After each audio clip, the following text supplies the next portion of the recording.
फुरबुजिरानि बासबारियाव खुंजानाय आसाम ओइसननि 15 बोसोर बैसो सिंनि हौवासाफोरनि जोलुर बादायलायनाया थांनाय सानखालि जोबनानै थांबाय।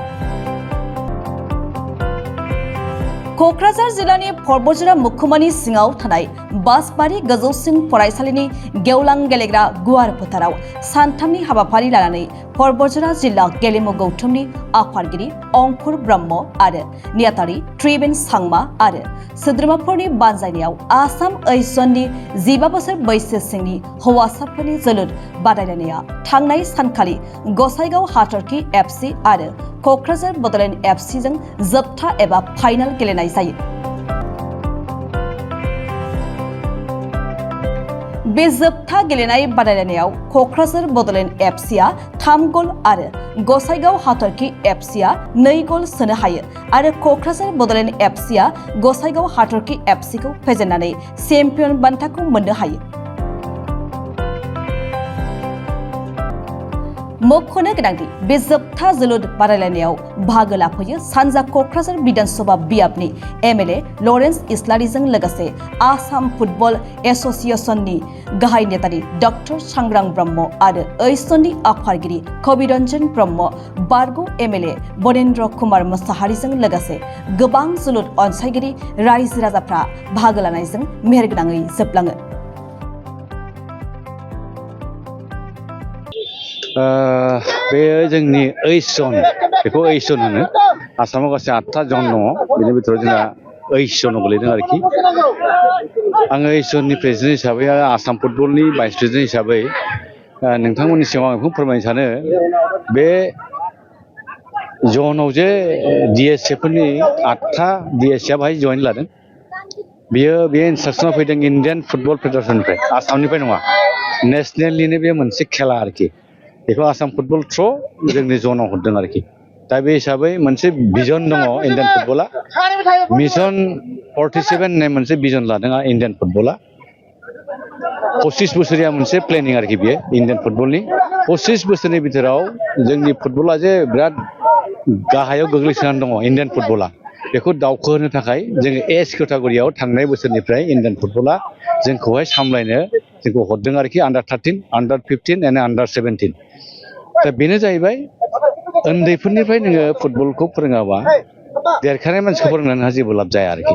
ओंखायनो उन्दैफोरनिफ्राय एज केटेगरिनिफ्राय 13 बोसोरनिफ्राय आराम्भ खालामनानै 15 बोसोर आरो 17 बोसोर बेखौहाय गुरुत्थ' होनानै बेखौहाय जाहाथे फुटबला माने गोजौ फारसे दावखोलांनो हायो आरोखि। गथ'फ्रा मोनसे इनकारेज मोनो गेलेनायनिबो, बेयो मोनसे भिजन हिसाबै इण्डियान फुटबला लादों। दा जोङो थांनाय बोसोरनिफ्राय सामलायजेनदों, एबारावहाय सेकेन्ड टाइम थाखाय जों सामलायबाय। आन्डार 15निफ्राय फुरबुजिरा डिएससिआ बेखौ सामलायदों, जोङो बाख्नायनांगोन बिथांमोनखौहाय, बिराद गाजा गोमजायै बिथांमोना सामलायदों। दा बेनो जाहैबाय, जोंहा खुनु अलिम्पिकआव दाबो गेलेनो मोननाय स्कप जों मोनफेराखै इण्डियान फुटबला। वर्ल्ड कापआवबो जों गेलेनो थाखाय दाबो चान्स मोनाखै। 25 बोसोरनि बिथोराव जेरैखियाबो इण्डियान फुटबलखौ गोजौआव लांनानै बे अलिम्पिक क्वालिफाइड आरो वर्ल्ड काप क्वालिफाइडआव लांनांगौ, मेन थांखिया बेनो आरोखि।